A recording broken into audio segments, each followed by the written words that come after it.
बूढ़े माँ बाप की दर्द भरी कहानी। ये कहानी एक गांव की है। इस गांव में एक बूढ़े माँ बाप रहते थे। उनके 4 बेटे थे। वो चारों जब छोटे थे तब उनके माँ बाप ने उनको पाल पोस कर बड़ा कर दिया था। तब तो वो चारों अपने माँ बाप से बहुत प्यार करते थे। लेकिन जब वो चारों बड़े हो गए तो माँ बाप ने सोचा कि बड़े बेटे की शादी कर देनी चाहिए, क्योंकि बच्चे बड़े हो रहे हैं।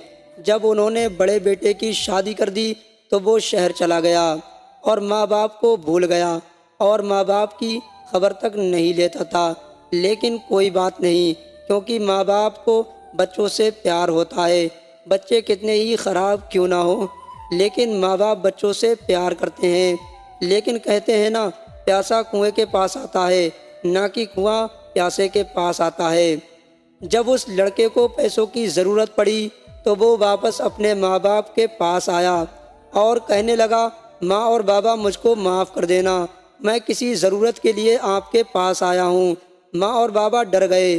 तब माँ ने बेटे से पूछा, बेटा आखिर क्या बात है? तो उस लड़के ने बताया कि मुझको कुछ पैसों की ज़रूरत है, अगर आपके पास कुछ पैसे हों तो दे देना। उसके माँ बाप ने उसको कुछ पैसे दे दिए और फिर वो चला गया।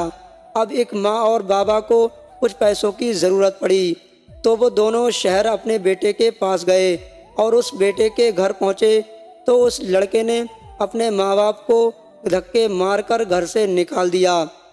तभी दूसरे बेटे को इस बात के बारे में पता चला तो उसने कहा कि आपने मुझको क्यों नहीं बताया कि आपको पैसों की ज़रूरत है? तुम उसके पास क्यों गए थे जो हम सबको छोड़कर चला गया था? तभी उस माँ और बाबा ने बताया कि वो कुछ दिन पहले आया था, तभी हम से कुछ पैसे ले गया था, इसीलिए हम अपने पैसे लेने के लिए गए थे। लेकिन हमें क्या पता था कि वो हमको घर से धक्के मारकर घर से निकाल देगा।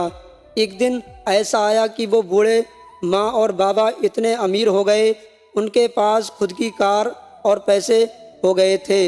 अब वो गरीब नहीं थे, बल्कि उनकी गिनती अमीरों में होने लगी थी और उनके तीनों बेटे और वो दोनों माँ और बाबा अब खुशी से रहते हैं। उनको किसी चीज़ की फिक्र नहीं है और उनके बेटे भी अच्छे से कामकाज करते रहते हैं और आज वो अच्छे से हैं। तो सबको हमारी वीडियो कैसी लगी कमेंट में ज़रूर बताना। हमारे चैनल पर ऐसी वीडियो मिलती रहेगी। जब तक के लिए बाय।